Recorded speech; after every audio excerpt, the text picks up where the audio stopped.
In the frozen heart of winter, where silence speaks louder than any voice, and the trees stand like statues cloaked in snow, a man with a white beard and a bright orange jacket steps out of his cabin, the cold biting at his face, his breath fogging in the air around him. He does not speak. He listens to the language of the wind, the whispers of the forest. The soft creak of the icy branches above the fire inside the cabin still crackles its warmth, lingers on his clothes. But outside, the world is unforgiving, wild, untouched. He walks slowly, his boots crunching on the snow, each step echoing in the quiet morning. The man is not alone here. He has lived through many winters in this remote place, and he knows the rhythm of nature, its pain, its peace, and its suffering. And today, something is not right.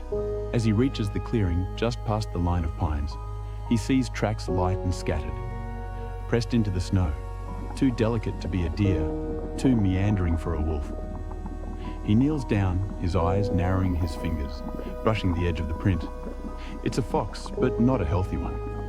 The spacing tells him the story stumbles, and hesitations pauses and turns. The man follows. Without hesitation, his instincts sharpened by years of solitude, he moves through the trees following the prints, across a frozen stream beneath a fallen log. Then up a small hill where the trees grow sparse and the cold bites deeper. Then he sees it, a light brown fox curled into itself, shivering under a bush, its eyes barely open, its tongue dry and heavy, lolling from its mouth. The man approaches slowly, not wanting to frighten the creature. He lowers his voice to a gentle hum, like a lullaby from another life, one he barely remembers. He speaks to the fox, not with words, but with presence, calm, steady, grounded. The fox lifts its head weakly, watching him with dull eyes. The man sets down his pack, unzips it carefully, and takes out a small metal bowl, a thermos, and a woolen blanket. He pours warm water into the bowl, the steam rising in the air like a whisper of hope. He slides it toward the fox, who sniffs, hesitates, then drinks slowly, gratefully. The man watches every sip, a small victory, every blink, a sign of life. The fox drinks more, then lifts its head higher. The man smiles gently, but he does not celebrate yet. Survival in this land is not won easily. He wraps the blanket around the fox tenderly, like a child being tucked into bed. The fox does not resist its body, exhausted yet beginning to trust the man. Sits beside it, not touching, not forcing, just staying. His presence is the warmth, his silence is the comfort. Hours pass, the wind howls around them. Snowflakes dance in the air, but the fire in the man's heart does not fade.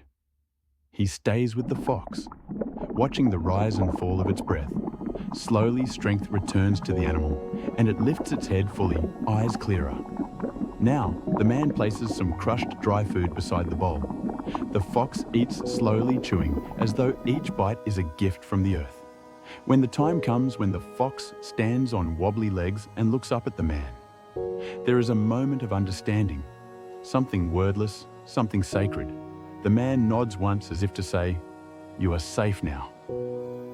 And the fox, with one last glance, turns and disappears into the trees. Its steps firmer, its spirit revived. The man remained sitting in the snow for a while longer, listening once again to the wind, to the silence, to the story that just unfolded. A quiet rescue in the heart of winter, where kindness is the only fire that never goes out. And long after the fox is gone, the warmth of that moment lingers like the sun behind the clouds, waiting patiently to shine again.